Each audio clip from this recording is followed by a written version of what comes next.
Au sommaire de votre semaine à Verrières, exposition d'art contemporain, ensemble au même endroit, quelques dates à retenir.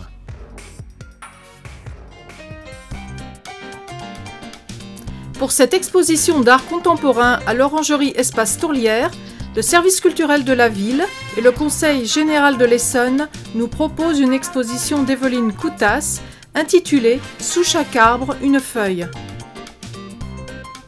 Bernard Mancienne a exprimé son admiration devant la force créatrice de l'artiste et les points de convergence entre matières et techniques où l'art trouve toute sa place. J'admire surtout le fait que Verrières, une fois de plus, a accepté de se lancer dans c'est la 3e biennale, je crois, de ce genre. C'est dans l'art, dans la science de l'art, pardon, la science de l'art. Et que je crois que c'est intéressant parce que ça prouve que notre ville essaie d'être toujours un peu à la pointe dans beaucoup de domaines, mais notamment dans celui de la culture. C'est le cas ce soir. Et je crois que c'est une très bonne chose. La rencontre de l'art et de la science, thème omniprésent de cette exposition, nous a été suggérée par Gérard Dossmann, maire adjoint chargé de la culture, au cours de son intervention. Le lien entre l'art et la science. Une fois encore, cette rencontre de l'Orangerie Espace Tourlière dédiée à l'art contemporain a su éveiller la curiosité de nombreux visiteurs. Très bien, à recommander. Et la raison pour laquelle je fais ce type de travail, c'est que mon inculture photographique m'a fait m'émerveiller devant des procédés ou des techniques ou des hasards qui n'auraient émerveillé aucun chimiste. Tous étaient ravis de découvrir dans leur ville des invitations à admirer le patrimoine municipal et l'art contemporain. Le poste de la police municipale de Verrières a déménagé pour rejoindre la police nationale dans ses locaux rue d'Estienorf. Jusqu'alors situés à la mairie, à côté de l'entrée du marché, les bureaux de la police municipale sont désormais réunis à ceux de la police nationale, situés au 65 rue d'Estienorf.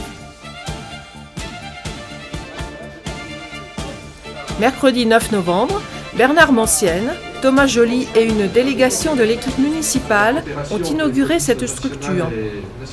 Une mutualisation de certains services, et je crois que c'est une bonne chose, et pour la qualité du service, et pour l'économie, et pour, je crois, surtout le bien-être de nos habitants. Monsieur le directeur départemental de la sécurité publique a démontré les enjeux bénéfiques d'un travail en commun. Voyons aujourd'hui, cette réalisation prouve que la police quand même continue à être dans la proximité. Monsieur le sous-préfet a rendu hommage à monsieur le maire et à l'équipe municipale. Le ministre de l'Intérieur a vraiment évoqué et dit de manière très solennelle qu'il considérait les policiers municipaux comme le 3e pilier de la sécurité publique, avec évidemment la police nationale et la gendarmerie nationale. Cette cérémonie s'est clôturée par la remise de 2 superbes VTT offerts par la ville qui serviront aux policiers à assurer des rondes régulières à Verrières-le-Buisson.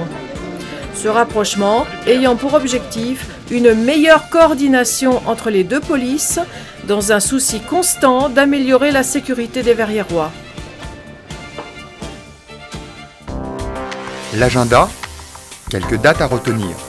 La chorale de variété Divertimento du club ABC se produira en l'église Notre-Dame de l'Assomption le vendredi 18 novembre à 20h30. L'entrée est libre avec participation au chapeau au profit de la paroisse de Verrières-le-Buisson. Vendredi 18 et samedi 19 novembre, de 14 à 18h, aura lieu la vente d'automne de la paroisse. La 5e position, une chronique dansée, de et par Andrea Citer, samedi 19 novembre à 21h, un spectacle de la saison culturelle. Dimanche 27 novembre à 11h au Moulin de Grès, dans le cadre des lectures brunch, Didier Le Sourd de la compagnie Minuit 01 nous parlera du vin. Tarif unique 10 €.